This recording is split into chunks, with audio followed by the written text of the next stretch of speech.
everyone. Thank you, EP. Thank you, panelists. Busy schedule, I know, and some of you have traveled, so thanks one more time. I think the day has started pretty well, and especially Sandeep's presentation was very, very informative, right? And we were talking about what all can be done with the help of 5G and the private networks, right? And that's where I was thinking, so many things to talk about. Surgeries can happen remotely.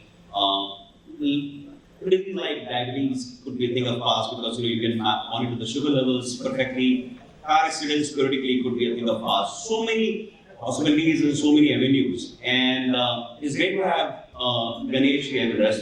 Maybe the best idea would be to kind of listen to you, Ganesh, first, right? Let's say concepts, misconception, cost. What's your lookout as an elevated level? That a 5G as a service provider.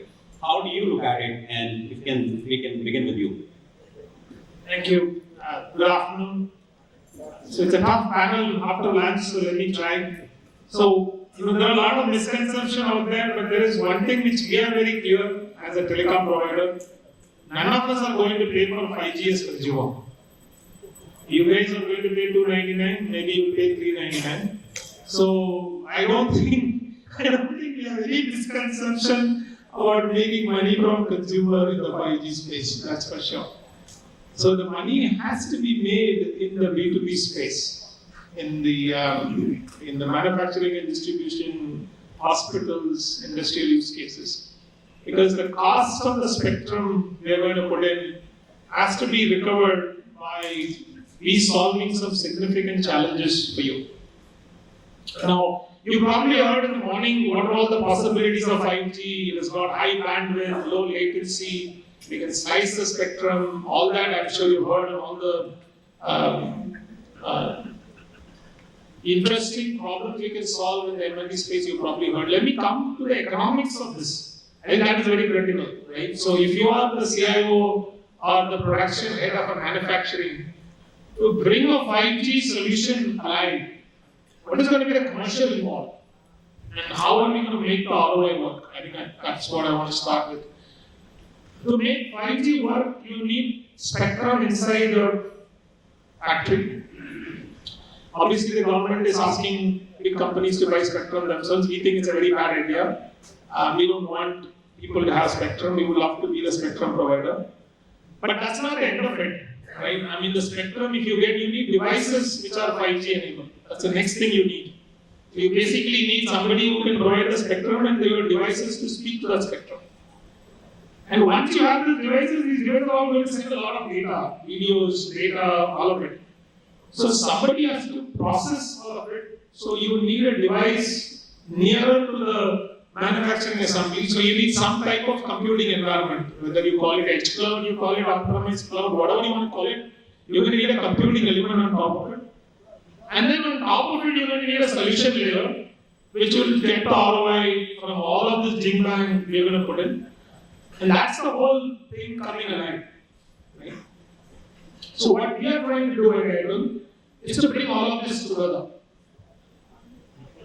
So first is, we want to make the consumption of 5G as simple as buying a SIM card. If you have 500 devices inside a factory, you give us 500 SIM cards price per month for a period of 3 years. We will put everything it takes to make 5G come alive in the factory. So it is not a capital expenditure anymore. It is as simple as paying per month for how many other machines you have inside the factory. Second is, we will also give you the cloud along with it, because we are coming up with a box which will have a 5G and a box together. So as switch on, the private network is up and running and the cloud is there for you to compute. And anything you need to connect from your factory back to your other data centers, we can give you the connectivity. And top of it, we can give you cloud, metro cloud, to store the backup. The solutions is where the interesting thing is. That is where we need partners to build solutions on top. So we are partnering with IBM of the world, we are partnering with startups, some very interesting startups. So to make all this 5G come alive, these are the 5-6 elements you need. And it's going to take about a year, but I'm very confident of one thing. 5 years from now, none of us will be physically here. We will all beam ourselves. That's going to happen. At that time, you will pay maybe 800 rupees per SIM card because you will need to beam yourself. It's much cheaper than taking a flight. And that is going to come alive. But also, some very interesting use cases will get solved in the manufacturing and healthcare space using 5G. So, that I'm very confident. Oh, terrific. I mean, it's actually, the proposition is becoming clear. A lot of money getting invested. We're just going through some data points. 42 countries, roughly 400 mobile network operators. And the users will be around 1.8 billion by 2025. Right? If that's going to be the impact, then how the consumer mindset will change, what will happen. So, Mayuresh, since you're sitting very far, let me start with you. Do you want to put some thoughts on that? Also, with your background, let's say you covered about the cost side of it, the data privacy or security, if you want to just touch briefly before we move to the next picture. Sure. 5G or not 5G, I think as you rightly mentioned, it's not going to be a choice from 5 years from now, right? And to be honest, many of the CPG providers have already started creating games, creating their marketplaces on metaverse. Right. So, and obviously for metaverse you need high bandwidth, low latency. So all of that is already happening. Now that is happening only when you are at your home Wi-Fi, where you have 1 Gbps internet. But that's not going to be the case in future, right? You want the same experience wherever you are. Right? So obviously that is going to happen, and we are also kind of getting geared for all of those changes. The customer expectations are changing. Secondly, on the manufacturing side, so this, I'm not sure whether this is a problem with most of us, but I have seen this happening in many of my peers, and it also happens with us, where we plan for an automated plant.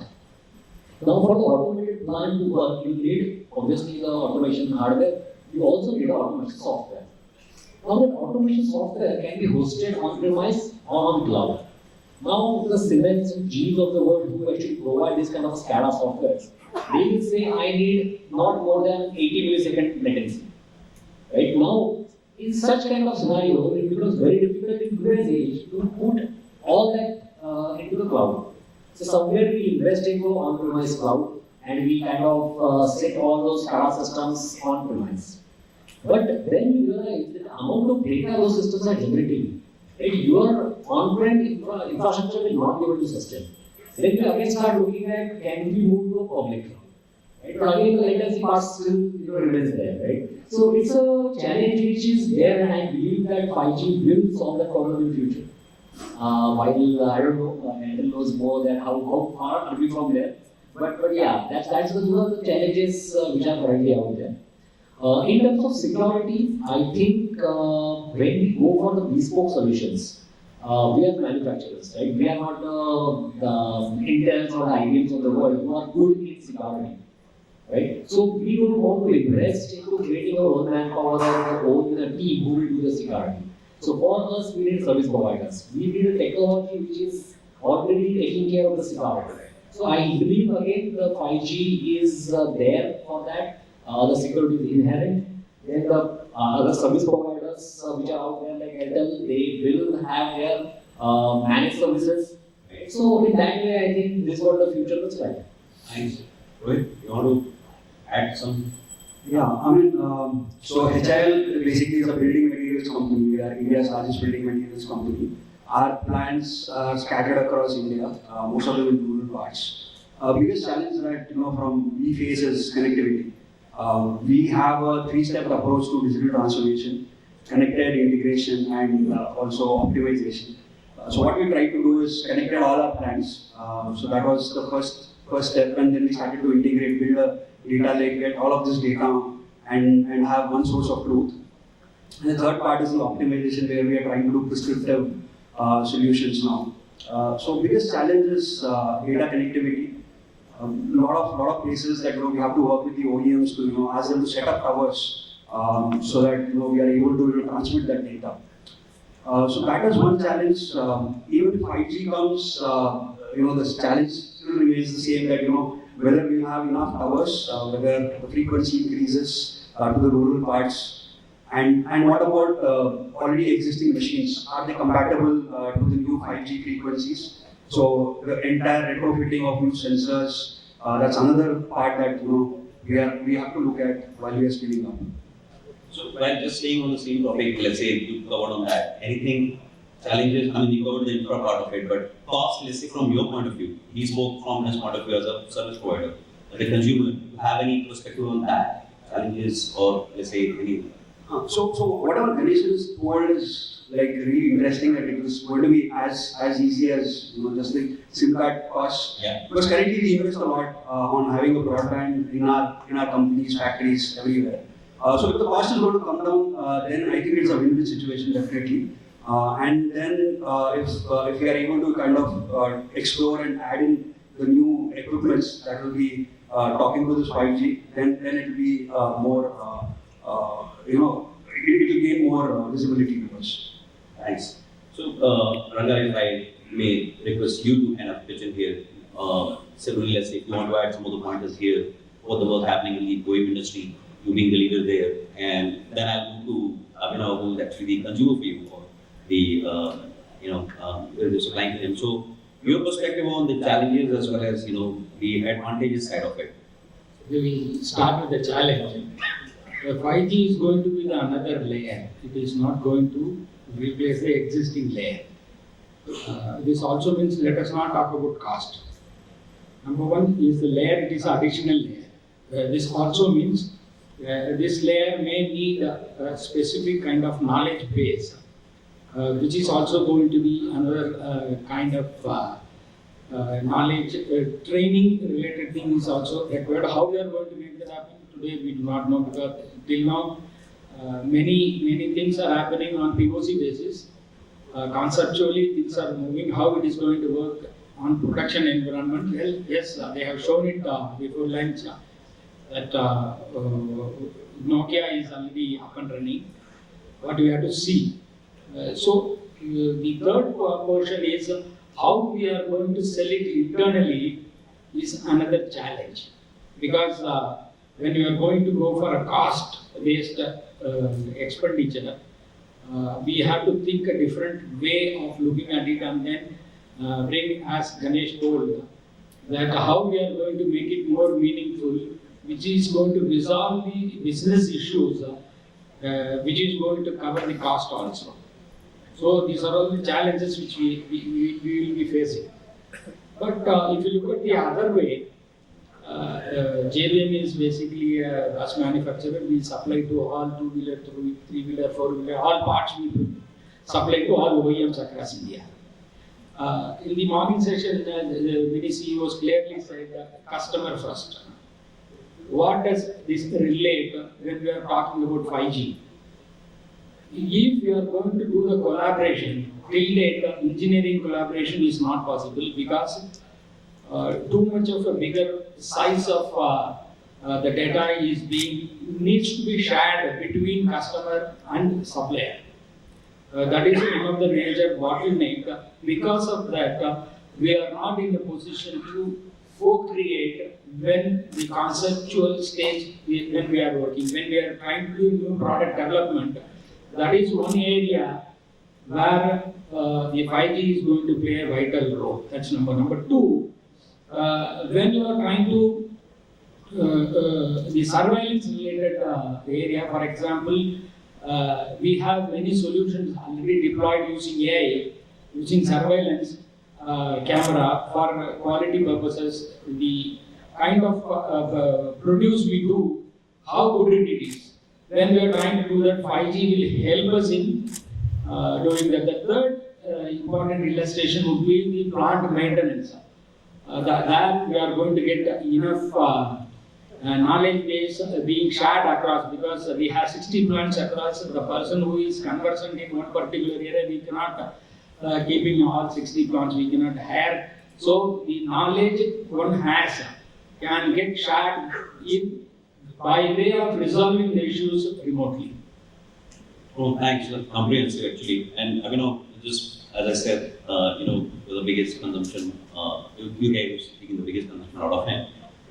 And while during the lunch break, you said that this will actually save lives, right?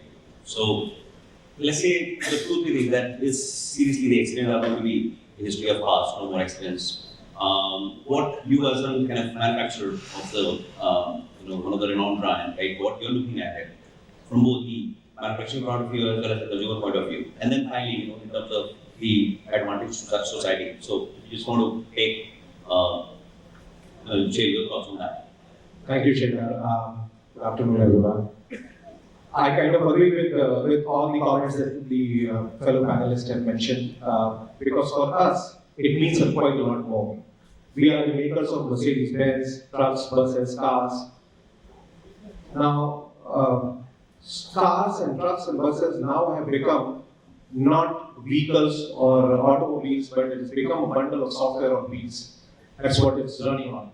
Back in 4 years ago, the files that we used to inject in the engines used to be of 16 KB. Now that same file, which talks to the engine, the software bundle has now become in MBs. And very soon, you might see, a separate operating system for automobiles and cars. That is the amount of edge computing that will happen in the cars. And for that to happen, all the computing that has to happen at the edge, we need a really, really robust ecosystem to connect it back to the central infrastructure. That is where the 5G networks play a very, very important role. There are some pros and cons about the 5G network, but it's inevitable. No matter whatever the pros, or the cons are, it is inevitable. We have to be geared up and be ready for it. It is not only the people and the technology and 5G itself that has to grow, but the entire ecosystem around it has to grow in tandem. Because if I make 5G happen in Mercedes-Benz, and the engines are still, or the mechanical components are still not compatible with that ecosystem, it will not work, right? So the entire ecosystem has to gear up to rise to the challenge that 5G is posing. And for enterprises like us, just to give some respite to Ganesh, we will never invest in spectrum. We will never invest in spectrum because we don't want to. We are car makers. We are best at making cars and trucks and buses. We are not manufacturing or managing the spectrum, so we are not good at it. So we will not do it. But that's what, from an auto OEM perspective, is what I want to say. Thanks. And I almost gave a few words for two of them. I have a different proposition. The disruption in supply chain over the last 2.5 years, right? And it's kind of a hypothetical situation, but yes, it's coming in maybe 4 years late. If it was, let's say, 2 years earlier, work life would have been greatly helpful, especially in the area of logistics, right? Because the chains were getting broken time and again, right? The cost was obviously an issue.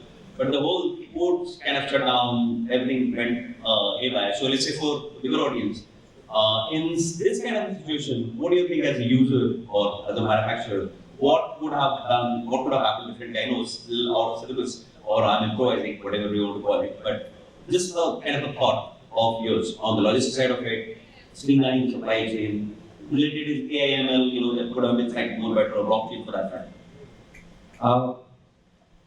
2020 and 2021 was a crisis from a demand side for automobiles. 2022 has been a crisis from a supply side, because there is a significant amount of disruption from semiconductor shortage, and I believe every industry is now facing the heat. It is significantly changed. A lot of people say that nothing happens in decades, and then within weeks, decades happen, right? And this is the times that we are living in. From a supply chain disruption point of view, the entire ecosystem just went haywire. From an automobile perspective, right from sourcing the component and all the other suppliers like JBM and all the other suppliers kind of rose up to the challenge, and the only reason why we could survive is because the entire ecosystem was connected. Had we been not connected, it would have been really difficult. Yeah. And that connection happened because of people like me, right? And that connection helped us survive and helped them survive that whole ecosystem and that whole industry as a whole. So it was really because of the connections that we had from a system perspective, from a technology perspective, that helped us survive that. Please. There is a macro supply chain problem, I think Abhinav talked about. There is a small problem we faced in the last 2 years. So imagine, we knew exactly when we order pizza where the pizza is every minute. We didn't know where our oxygen cylinders were. Look at the amount of money which has gone into digitizing the front end of this, supply chain. Which is, we know our pizza every minute, and they are giving us 10 minutes delivery and losing money. But on the back end, there is whole supply chain is not digitized. And this is a great opportunity. It's not a cost matter; it's an attention matter for the people who are making these investment decisions. All the VC money has gone into front end digitization. How much companies have come up with back end digitization? Where is your factories getting digitized? Where is your pallets getting digitized? By putting a simple SIM card of 20 rupees a month, I could tell you where your oxygen cylinder is all the time. But this needs attention from people in this room. You guys need to change this. We need to know where our oxygen cylinders are. No point in knowing where our pizza is every minute.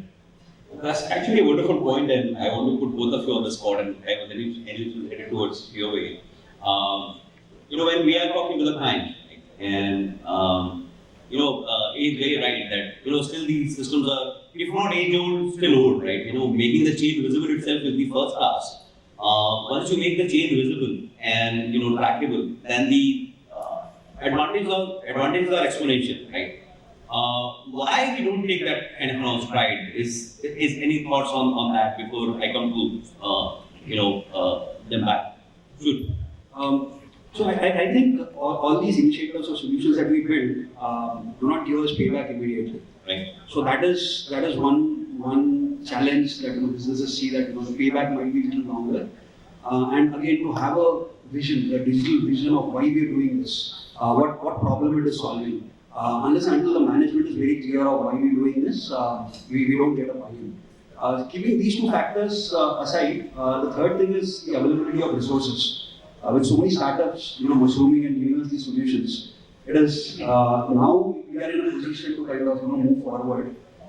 And actually, COVID has actually helped us because the mindset completely changed our business. Now it is digital first approach rather than digital being one of the initiatives in the entire spectrum of things that a company does. So a lot of things have actually changed in a couple of years. And I think way forward, I think all the companies are speaking the similar language. That will be data-driven, decisions rather than historical information or our experiences saying that this is going to happen, and more of better planning also. I mean, because so much of disruption is happening on a regular basis. Earlier planning cycles used to happen monthly. Now it actually happens daily. I mean, in fact, even hourly in some cases. So I think the trends are changing, and we will see more and more disruptions happening in the tech space. And 5G is going to be an enabler to achieve our goals. And that is the interesting part of this. Mayuresh? Yeah, so I'll just add a couple of more items to this. So we have been hearing a word called as digital twin. Right? Now, how some of the use cases which helped us so far, obviously there are larger use cases in hospitals and or in aircraft engineering, that everyone is aware of. But even in a smaller world, how a couple of things which help, and obviously that also leads back to the 5G, requirement of 5G in future, right? But one of the earlier organizations I worked for, we actually were predicting how much of wind energy we are going to generate in next 1 hour. Right? We have to predict that every 1.5 hours, and we have to send the data to the state discoms. Right? So for that, we have to create a digital twin of the entire ecosystem. Same is the case now. While you talked about the supply chain disruption, we have created a digital twin of our supply chain operation. And we actually have a set of data scientists who actually sit and run those algorithms and see where the things will fall apart and be prepared for it. To some extent, we are at around 75 to 80% accuracy. It might be very big. Right? But yeah, so these are some of the things that if you want to do, obviously we need high compute, high bandwidth, low latency. So all of this is going to lead us towards the 5G requirement. Right. I think with that, I'll come to the last set of questions. I was keeping it for both of you because I gave them an out of syllabus question. Make in India, next 3-year view. A lot of things are happening in the country. So, what do you think? Let's say, leaving our industry perspective, how and what kind of impact 5G and IIoT can create for the country? With manufacturing as a perspective, first try to illustrate. The preventive maintenance will be eliminated. No preventive maintenance. It will be condition-based monitoring, or it is going to be a proactive approach with that. Right. Preventive will get eliminated. Why? Because we are going to have immense data, we are going to analyze. We might have defaulted the incorrect logics we might have done in the last 2-3 years. Probably that might have got matured with different AI algorithms in place. Number two, the supply chain is going to, because we are into just-in-time kind of delivery to our customers. As well, we have around 4,000 suppliers supplying goods to us for bus manufacturing. We are going to get the correct time of delivery and where all we are going to get a default as far as assembly is concerned, because we need a BOP and other parts for us to assemble in our factory. The visibility is going to be to that level. How many minutes it is going to take to reach our factory, that visibility will be there. And to some extent, we are getting it now, but with 5G it should have. Another important factor is the collaboration. Collaboration is happening more on employee efficiency. Collaboration is happening more on some other places. But basically, if you see into the engineering area or the R&D, that is another place where we are going to have a considerable amount of time to market. Will get already it is getting reduced. But because of this collaboration and then this kind of thing, we will have a better input. So customer will get the product much quicker. Yeah. But our industry normally takes minimum 18 months to 24 months. Maybe it will reduce to 12 months. Maybe.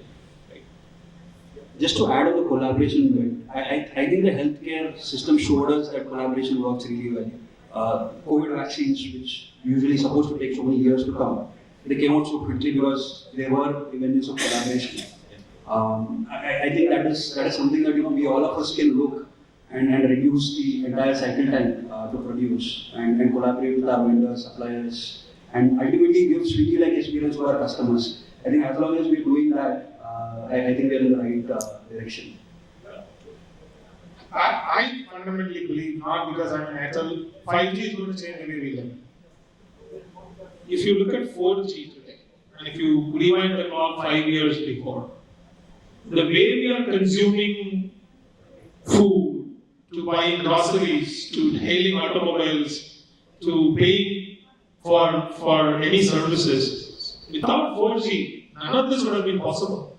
So it has changed the way we live, and 5G is going to have even 10x more impact in the way we live, and that is going to create amazing opportunities for all of us. So one we heard from Sir on the manufacturing side, it will change the healthcare side. We can actually bring doctors to the patients when the patients need them, as opposed to taking patients to the doctors with the traffic laws. This will happen. Right? It will change the same way education is happening today. The amount of content we can distribute to remote places, the teachers we can take to remote places, it will fundamentally change using 5G. The connectivity which we are trying to put in is going to be only in business-centric circles. Consumers are not going to pay money. So we want to wire up all the factories and plants which are not anywhere in the city but outside. We can make it happen. But my request to all of you is, don't make telecom the agenda of your admin and procurement team. The minute you make telecom procurement the agenda of admin and procurement team, we give you links. If you come to us as a CIO and head of operations, inside the factory, if you tell us that you have links, you have 500 people working, you have 5,000 machines connected, you will need cloud, you will need a private entity. We can put money. That is an incentive for us to put money. If you give it to that procurement guy and ask him to get the lowest quote, there's no incentive for us to cover up your building. So please make this your agenda. You will change the way we live. Super. So that's what we had pretty much, and thank you everyone for your time today, and thank you, Siti, and thank you audience for spending this time together.